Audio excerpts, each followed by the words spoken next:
scout. I know people do use them to scout sometimes, but instead here he's dropping it and producing the Hellions. He's going to try and get a harass.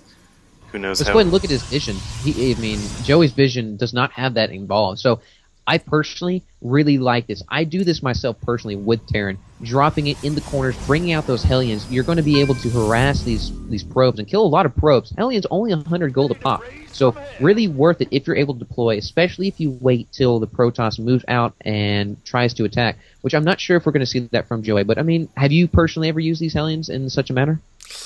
I've tried. I've never had much success at the proxy Hellion. I rarely use them outside of Zerg matchups. I don't think I've ever heard proxy Hellion, but I like that term. It's definitely going to stick. So we do see some chrono boosting coming out of Joey's base. Chrono boosting nothing there in the robotics facility, but we are going to see ground weapons 1 coming out before he makes a push. So this is really going to make a difference in his push here. Joey probably timing this upgrade with his movement outwards. So where is his observer? Does he actually have any sort of view of DrakeDeath's base right now? I do not believe so. Only in the very corner. He can see the armory, kind of off to this side. Probably forgot about it. He's moved his units out to the Xelnaga Tower. If you take a look at DrakeDeath's view, though, he does not have much... Oh, maybe he does. I didn't think he saw the expansion or any... Or look at Drake's mineral line right now with the Immortals moving in there. Oh, jeez. Almost missed the fight. And his units are just getting toasted by the Marauder fire before they can even get to the front. Absolutely, and we do see some DTs coming in here. So we're looking for a scan. Not going to see a scan. Not enough energy right now. So these Marines are going to be forced to run away from these DTs, actually running through them. So a couple of Marines going down to that. Very sneaky drop going on here. So much going on. The Hellions are in the back of Joey's base, roasting his probes. DTs. Let's go ahead and look at in this the main income of DrakeDeath. A lot of fighting just going on at one time. Scans. Absolutely. It was everybody coiled up and was waiting for this huge cataclysmic engagement, and everyone decided to go ahead and attack at the same time. We do see the Hellions coming down in the natural of Joey, so we're going to see all these probes die if he does not choose to move them away. They are continuing to mine. They are continuing to die. So Joey is going to be basically neutered in his income. What do you think's really... Well, how can Joey come back from this? Oh, he's going to have to chrono boost out a lot of probes. I don't see a whole lot going on here. I think he wasted his push to the front, getting massacred there. Then the DTs were really his last hope, but they got cleaned up by the scans. And then now it looks like he's in a bit of trouble with the Hellions finishing off most of his workers. DrakeDeath in a commanding position. I agree with you with the commanding position, but DrakeDeath is just not aware of it. He has a huge army, and it is sitting in base doing nothing. So DrakeDeath really sitting there waiting for some sort of counterattack, I guess.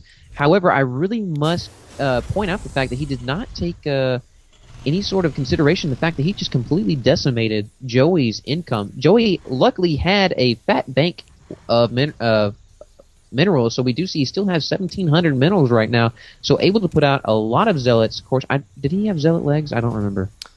And as we look at the production tab, a couple Marines, couple Marauders, Medivacs, all coming out at one time. No production for Joey whatsoever. Not producing anything with all the minerals he has. He's not producing anything. He's focusing on this drop over here in the top of DrakeDeath's base, warping in more DTs. But did you see that where he called up the warp prison and actually killed those DTs? Yeah, wasted a bit of his money. But Joey really kind of sitting back on his haunches right now when he should either be chrono boosting out his economy or being really vicious with his attacks. Doing neither, so just kind of waiting for the inevitable death that is coming. He's trying to make an all-in push and finish this game up with the DTs, which just aren't effective when they are not by surprise. Easily taking them out with scans. He should be worrying about macro. He should be macroing up and getting some units out. Now that Deathdrake does not actually have any sort of observation or scan units, like he is completely sapped on both orbital commands, both of them sitting around 22. So these DTs will be able to go completely unchecked unless he brings out some sort of detection. We see a Reaver, but that's not going to happen. So this army, this massive army, which would be able to kill. Oh, and we actually see Joey GG. Wow. GG going up and exiting the game. See, one thing I've noticed from players like this who have a huge army but are scared to attack. If he had attacked after his Hellion push, even being crippled a bit by the DTs, he easily would have won the game. But scared to push out, scared of what his other players have, and that's because of lack of knowledge of what they have. A couple scans would tell him exactly what's going on at the front of Joey's base. But the lack of knowledge, just keeping him from attacking. He does win the game, but he probably could have finished it off a couple minutes earlier. Absolutely. I believe Joey really, the only reason why Joey was around this as long as he was because of the lack of aggression from Death Drake. That was a pretty good game. I mean, you know, it was a good view of mid-level game, a nice use of a factory here, taking out the economy. That's really what won the game for Death Drake, was the complete neutering of Joey's economy. If he had not done so, Joey would have still been able to field an army of some sort of consequence. So, really, a good game overall. We're going to see 2 more games in this. So, yeah. Actually, just one more. Actually, I guess I shouldn't spoil that.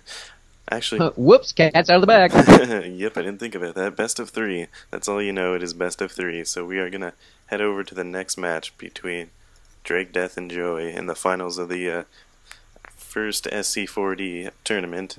Thank you to Venerati for joining me on this cast. This will be the... I can't remember which video. I'm not even going to mention what video this is because I don't remember. Over to you, Venerati. All right, guys. Well, thank you so much for joining us today. I'm really glad to be here with Chino Reem. Glad to be casting this tournament. And, guys, join us for the next game. Unfortunately, you do know the ending of the next match, but it's going to be a clincher for sure. So, guys, as always, this is Venerati signing out.